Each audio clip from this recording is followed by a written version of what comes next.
యేసుక్రీస్తు నామములో మీ అందరికీ శుభాలు వందనాలండి. యాకోబు పత్రిక 3వ అధ్యాయము 7వ వచనం. అక్కడ మృగపక్షి సర్ప జలంలో ప్రతి జాతి నరజాత చేయబడింది. ప్రతి జాతి నరజాతి అంటే మృగం అంటే అక్కడ ఏం చెప్తున్న దేవుడు తల్లిని తండ్రిని అక్కని చెల్లని అన్నగారు తోబడి ఏముండదు. మృగం అంటే ఆడు ఎంతకైనా తెగెత్తాడు. ఆడు తల్లి అంతవైతే ఆస్తి కోసం తల్లిని తండ్రిని సంతకి తెగెత్తాడు. అలాగే వైన్ సాగి చెల్లి మా ఉన్న ఖాళీలోనే పక్క గల్లీలోనూ వైన్ తాగి చెల్లి దగ్గరికి వెళ్ళాడు. ఆడు వైన్ తాగితే తల్లి భార్య ఏదో తెలియదో తెలీదా అంత దూరం అంతా మృగంగా ప్రవేశిస్తున్నారు. అలాగే ఏ నరుడు కూడా నాలుకని సాధు చేయలేడు. మరణ కారణమైన ఇష్టంతో నిండి ఉంది. మరణకరమైన ఇష్టంతో నిండి ఉంది. నిలువెల్లా కూడా మనిషికి ఇష్టమే.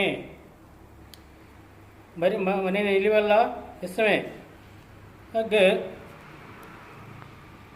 ఈ నోటితోనే తండ్రి అయిన దేవుని స్తుతింతాం.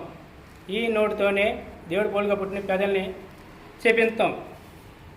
అలాగే మన బాసు కూడా మన ఊరితో ఉన్నప్పుడు తిరిగి పిలిచి మెచ్చుకుంటాడు. నీ పెమినిస్తాను చెప్తాడు. నువ్వు గేటు దాటగానే వాడు మళ్ళీ ఇంకోటి ఫోన్ చేసి రా సరిగ్గా పని చేయట్లేదురా రారా ఇంకోటి మంది పిలుస్తాడు. అప్పుడే జీవించి పంపించాడు బయటికి. అదే నోటితో మళ్ళీ ఇంకోటి ఫోన్ చెప్తున్నాడు. అటువంటి సమాధిలో మన మధ్యన మనుషులు ఉన్నారు కాబట్టి దేవుడు ముందుగానే రాసి పెట్టాడు. అలాగే ఒక్క అంజూరు చెట్టు నుంచి నీటి బొగ్గలోంచి ఒక బొగ్గలోంచే తీయి నీళ్ళు ఉప్పు నీళ్ళు ఒక బొగ్గలోంచి తీయి నీళ్ళను చెరువులు ఓరవ కదా. అలాగే అంజూరు చెట్టు ఒళ్ళల వల్ల కాయిన దాస్త వాళ్ళ నుంచి అంజూరు వల్ల కాయన అంటున్నాడు. అంటే అంజూరు చెట్టుకి ఒళ్ళల వల్ల కాయదు, దాస్త వాళ్ళకి అంజూరు వల్ల కాయదు. ఏ పని ఆపాలే కాస్తుంది. మీరు అట్లా ఉండొద్దని దేవుడు ముందుగానే చెబుతున్నాడు. అటువంటి మనుషుల సమాధానం ఉన్నాం మనం.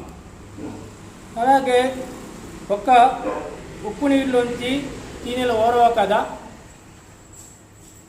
యేసుక్రీస్తు వారు మనిషి కరం పాపం ఉంటుంది, జనం పాపం ఉంటుంది. మన పాప భారం